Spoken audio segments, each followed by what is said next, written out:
Hey everyone, Zach Wright, founder of Great Software. Welcome back to another Future of Work weekly report where we discuss the hottest headlines and trending topics happening in the future of work. So we cover everything from flexible work, hybrid work, remote work, AI, productivity, you name it. If it has something to do with the future of work, we are going to cover it so you can stay ahead of the curve and ahead of the competition as it relates to what's going on in the landscape of the future of work.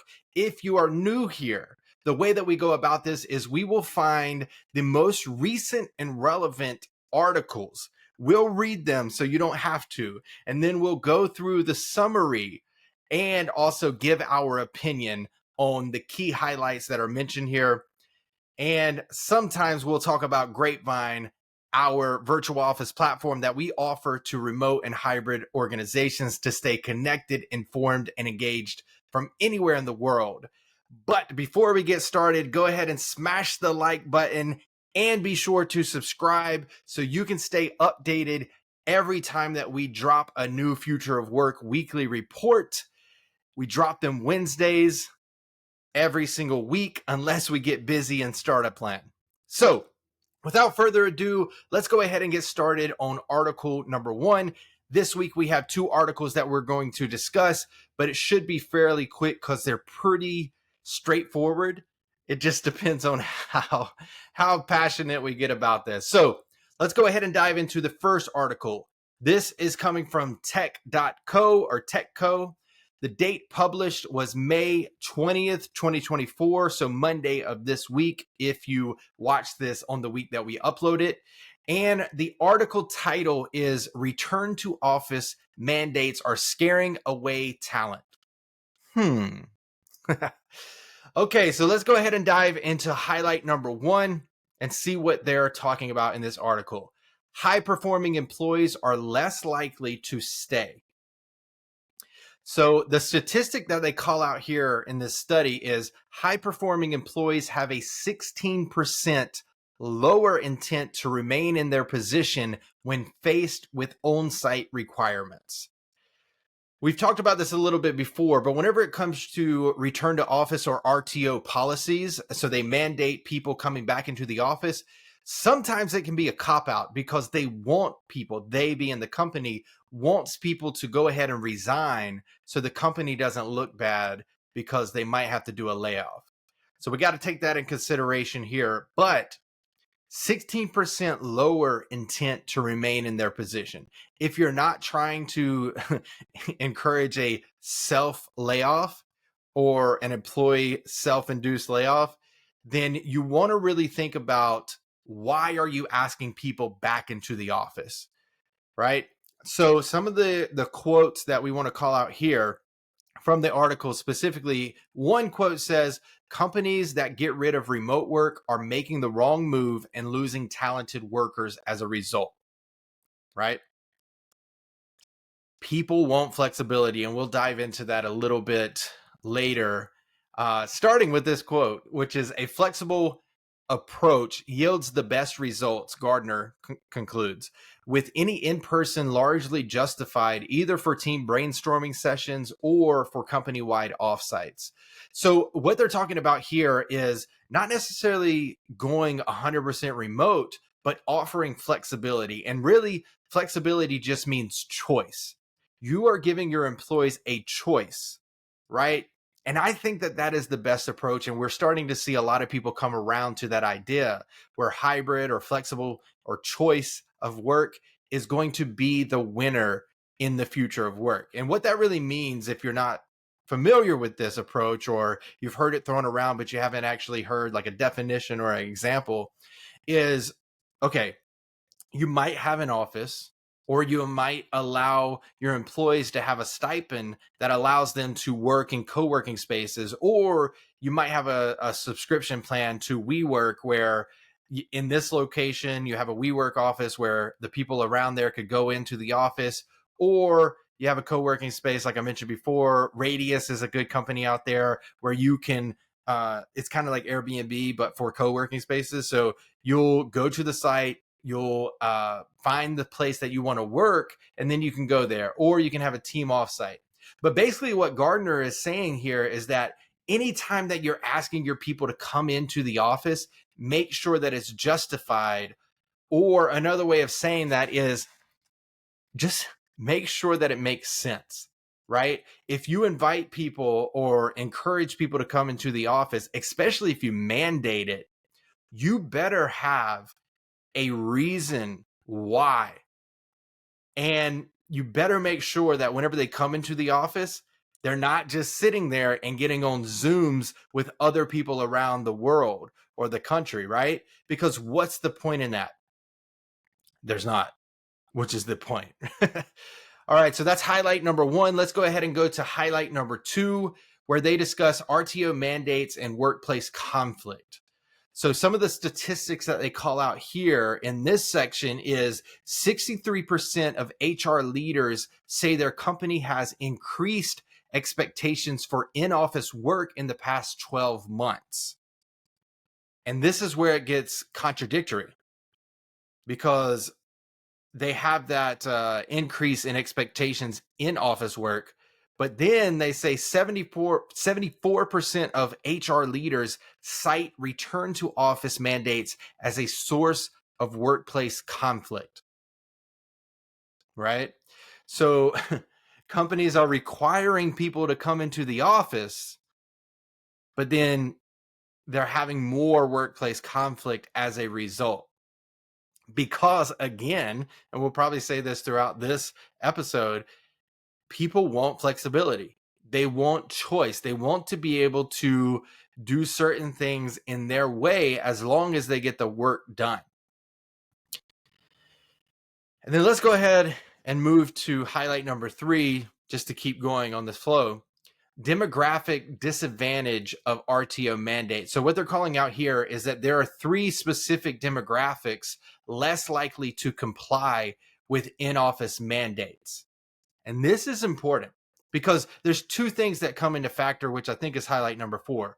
But let's look at these three demographics. So one is high performers, right?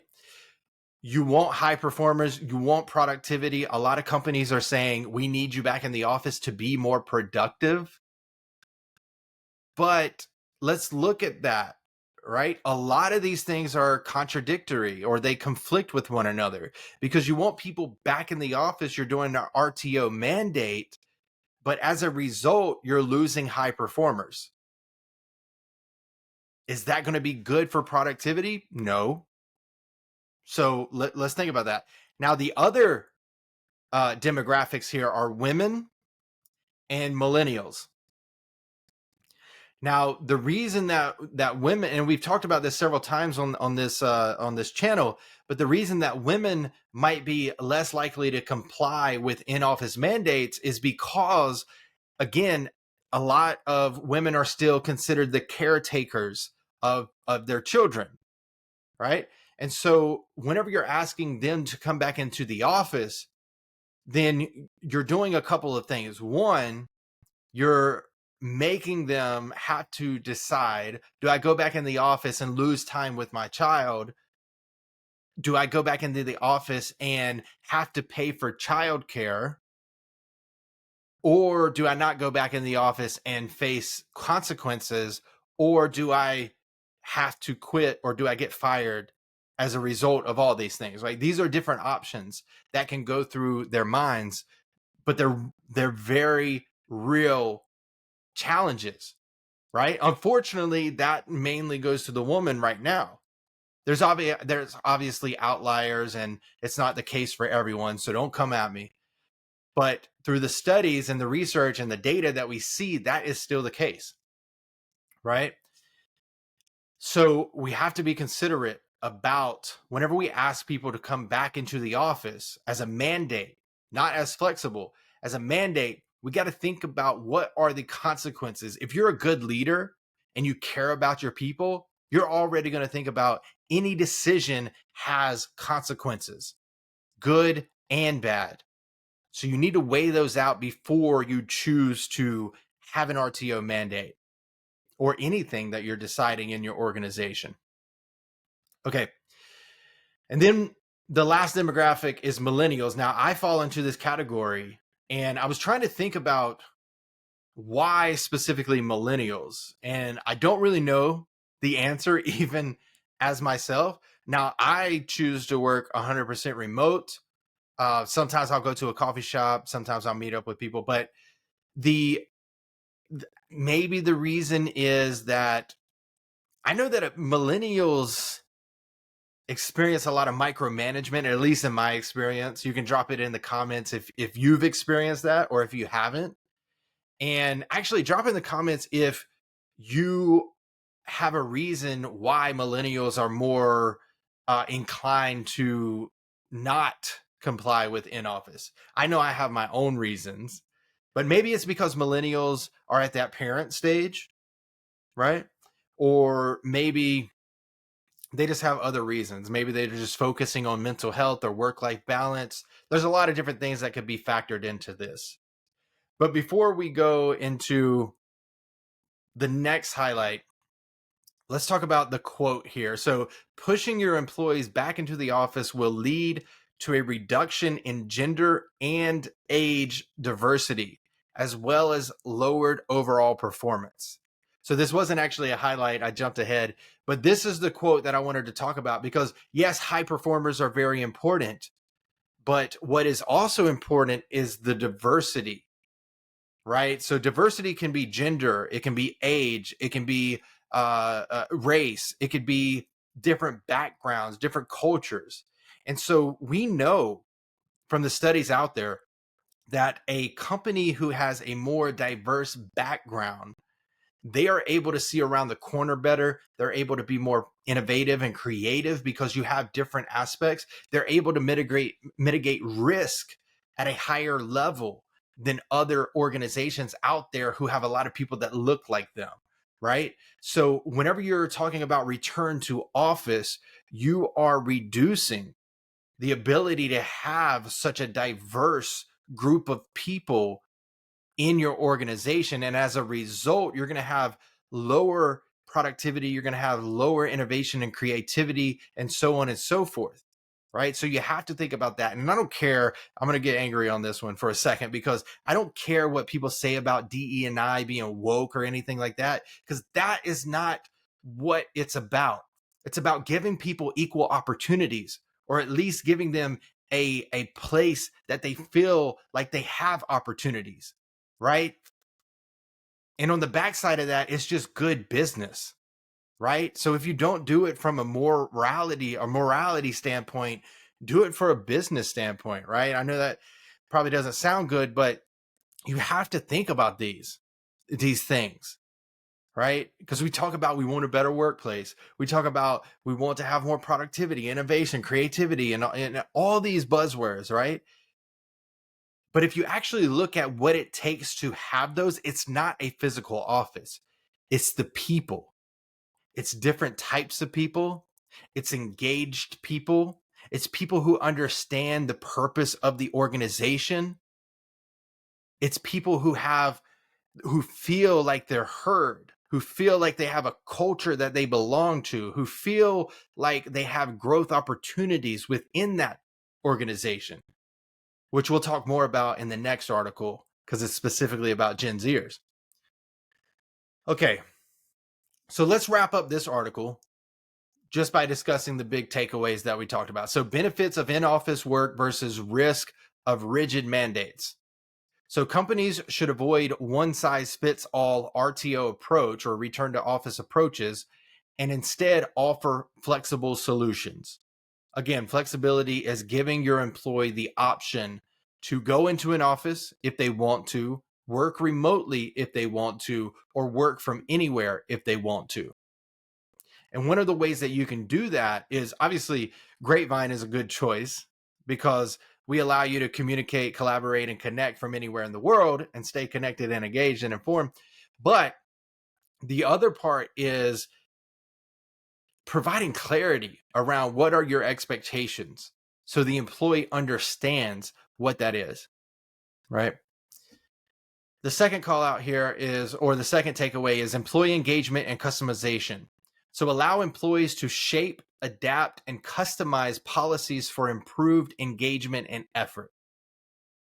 This is the crazy part, right? In sales, we always talk about, or product, both. We always talk about talk to your customer, talk to your customer, talk to your customer. As a founder, as an HR person, your customer is or are your employees.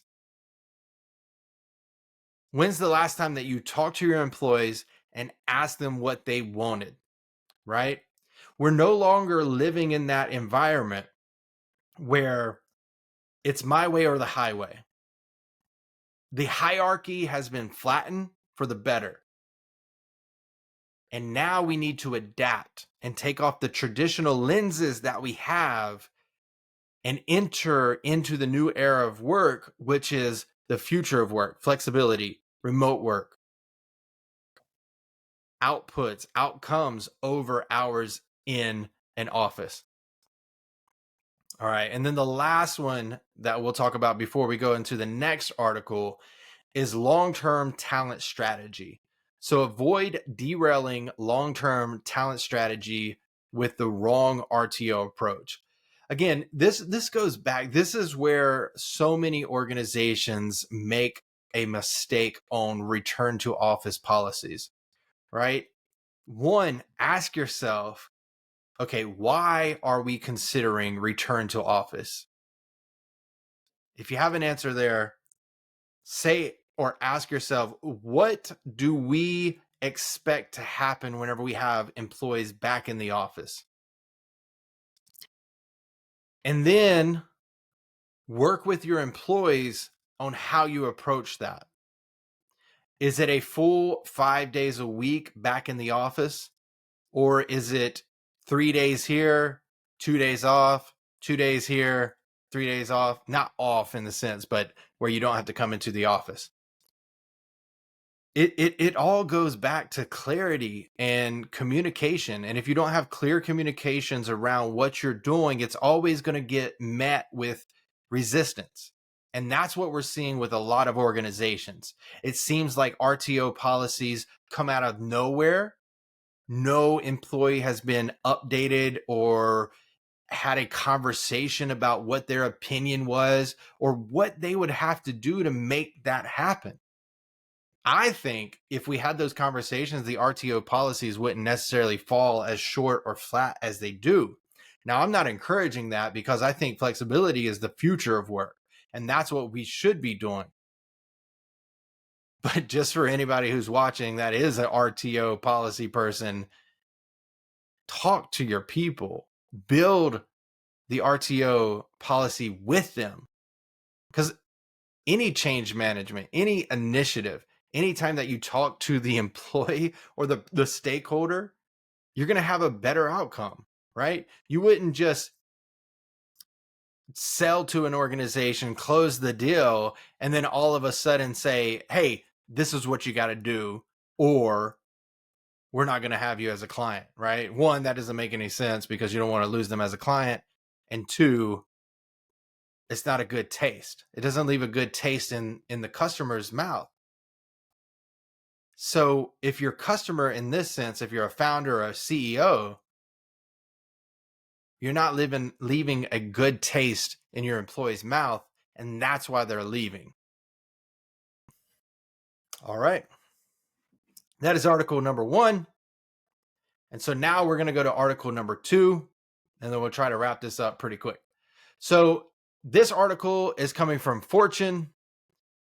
It was published on May 21st. So actually, when we're recording this, we'll upload this tomorrow. So it'll be yesterday when you watch this.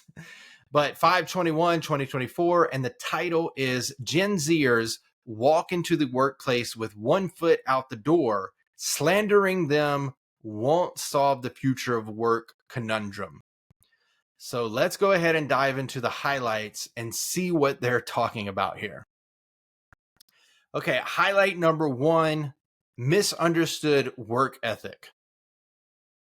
So the statistic that they call out in this first section is Gen Z currently makes up about 20% of the overall workforce and is expected to outnumber baby boomers in the US soon.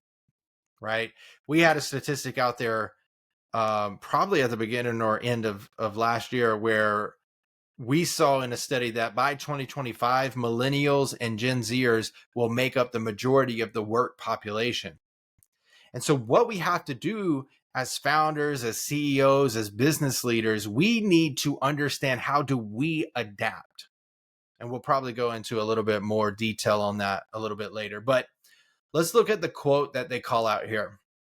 Gen Z's reputation precedes them as a new criticism of being lazy and difficult to work with seemingly occur almost daily. And then this last one is employers can't fully shake their antiquated ideas of work or of what work should look like, meaning 9 to 5 in the office, what they're used to, right?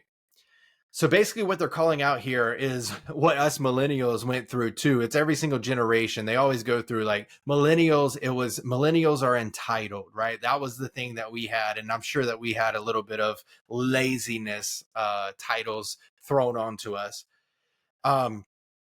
But this reputation is saying that Gen Z's reputation is being lazy and difficult to work with.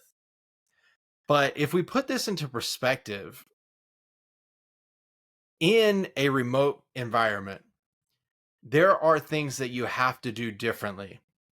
And if we tie that different approach into employers not doing that because they're tied to their antiquated ideas, then yes, there's going to be a push pull and it's going to cause friction. It's going to cause frustration.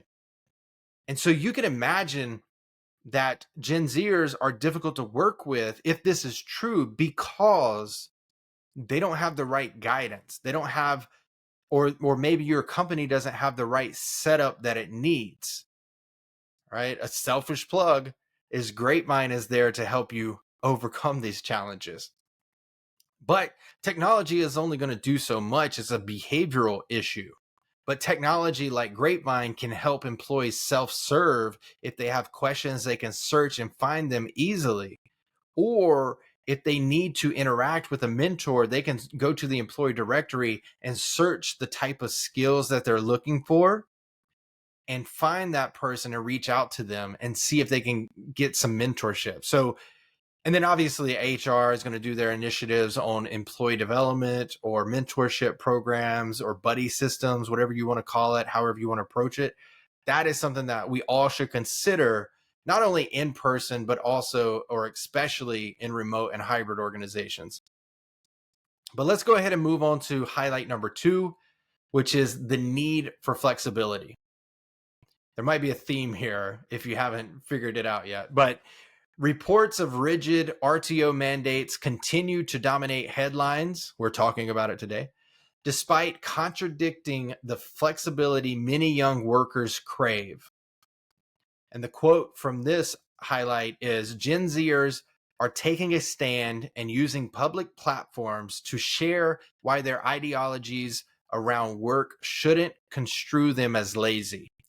And I think this is a good call out for this article because whenever we call Gen Z lazy or hard to work with, what we're seeing is that it's not necessarily that they're lazy or they're hard to work with. It's that, as I was mentioning before, we haven't adapted. Now, I don't include myself in that because we're building an entire platform around the future of work and flexibility and remote.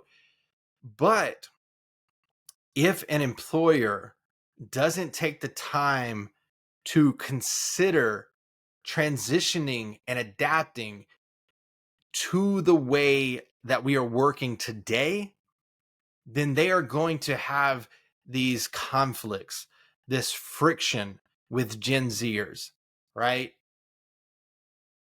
Because it's not that Gen Z is lazy, it's that, in my opinion, the organizations haven't adopted or adapted to the needs of the new way of working, which includes the new people working, which would be younger millennials and Gen Zers. And so I think that's the real issue here It's that the quote that we talked about, employers can't fully shake their antiquated ideas of what work should look like, right? And that's because these managers that are at these levels right now grew up the in kind of like that industrial revolution. Maybe that's a little bit too far behind, but what I mean is that the managers that we had as older millennials or medium millennials, and then whatever the next generation is above, um, we had people who had that my way or the highway type of mentality. I remember whenever I worked as a roofer in a factory, it was, you didn't have a voice. You did not have a choice. You didn't have the option of flexibility because you had to be in there. I mean, honestly, you were a cog. You were a a person who was able to help the company produce what they needed to produce. And if you didn't do it, they would hire somebody else. Right. And so what we're basically saying here is that we have to adapt for this new working world. And if we don't, then we're going to continue to have Gen Zers with one foot out the door, which actually segues into highlight number 3. And I think the last one of this section. So highlight number 3 is struggles in corporate settings. They say 48% of Gen Z respondents surveyed in Jobras, that's the person in the article's research, expect to change jobs in the next year. And before I give my input, the quotes will really tie into what they're talking about here. So as battles for hybrid flexibility carry on, new career options have also emerged, including streamers, influencers, and serial entrepreneurs, giving Gen Zers new opportunities beyond traditional corporate roles. Gen Zers walk into the workplace with one foot out the door because they are being set up to fail. That's a quote from them. That's how they feel. They feel like people who don't hear them or even hear the market, it's not just them. People who don't adapt to the future of work. When I say people, I mean companies or leaders that don't adapt to the future of work, which is flexibility, being able to give employees the option to choose when and where they work. They're going to continue to experience these Gen Zers walking out or going to another job because there's no loyalty there. And you have to ask yourself, is that the Gen Zers or is that you or your organization?